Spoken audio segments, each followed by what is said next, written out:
Nesse vídeo eu vou explicar por que o tal Conselho de Paz, surgido recentemente, deve nos deixar atentos quanto aos sinais do fim do tempo.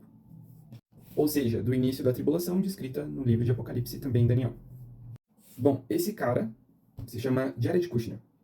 Ele é um judeu ortodoxo e ele é genro do Donald Trump. Um cara com muito dinheiro e que está crescendo cada vez mais o seu poder político. Ele é muito influente já entre muitos países, tá? Tanto que ele conseguiu levar à criação dos chamados Acordos de Abraão, que são documentos que normalizaram as relações entre Israel e alguns países árabes. Algumas relações estão normalizadas, embora, claramente, Israel ainda tenha problemas com países como o Irã, que não está nesse acordo, né? Existe outra coisa que o Jared criou, que é o Instituto de Paz dos Acordos de Abraão. Basicamente, eles querem resolver algumas situações problemáticas do Oriente Médio e trazer mais paz e prosperidade para a região. Agora, essas palavras, paz, prosperidade, segurança, são palavras que devem nos chamar a atenção, porque a Bíblia fala sobre elas.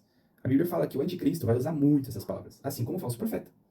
Então, a gente deve analisar os sinais do fim dos tempos, o que não significa que a gente deve ficar com medo, sair comprando coisa nas lojas, comprando papel higiênico, comprando alimento, armazenando num bunker, se escondendo da sociedade. A Bíblia não chama ninguém a fazer isso, a Bíblia condenaria quem estivesse fazendo isso, porque isso não é evangelho. Evangelho é você saber que os sinais do fim dos tempos estão próximos, e você então, o que você faz com essa informação? Você simplesmente continua vivendo sua vida, continua estudando, continua trabalhando, continua orando, continua se santificando e observando os sinais, alertando algumas pessoas. É isso só. Não é pra ficar com medo, não é pra ficar com pânico, não é pra ficar comprando coisa. É simplesmente observar e refletir se esse evento tem alguma relação com o que está escrito na Bíblia. Aqui a gente tem o nome do Kushner em hebraico. E quando a gente faz a gematria hebraica do nome de Jared Kushner, ou seja, você transformar as letras em letras hebraicas e depois em números. E quando você faz essa conta, com nome abreviado, né, J.Kushner, o total dá 666. Existem outras formas de escrever Kushner, que quando é transformado pro hebraico, dá 666 direto, sem precisar do J. E eu sei que pode parecer um pouco artificial essa escolha de abreviar o Jared, deixar J.Kushner, porém, no primeiro século, a gente já tem evidências de que acontecia essas abreviações do primeiro nome das pessoas. Por exemplo, em relação ao Caio Júlio César, a gente encontra várias inscrições que não escrevem a palavra Caio por completo, elas abreviam C. Ponto.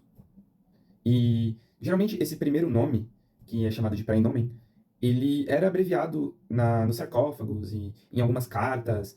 E nesse sarcófago do Lúcio Cornélio Cipião Barbato, vocês podem ver um F isolado, também é uma abreviação.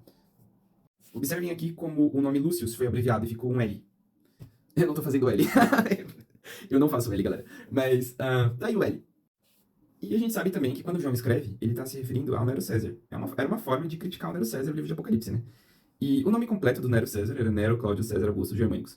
Só que você vê, na gematria hebraica usada do nome Nero César, não se pegou o nome inteiro. Não se pega o nome inteiro para fazer as gematrias. Você pega uma parte aí do nome, e aí pronto, também dá 666, que é o primeiro anticristo que teve. Que a Bíblia fala que tem vários anticristos, né?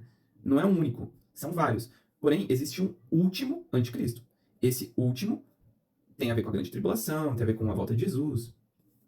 Esse trabalho aqui também comenta sobre essas abreviações e nos dá alguns exemplos concretos de papiros em que aparecem abreviações ou contrações.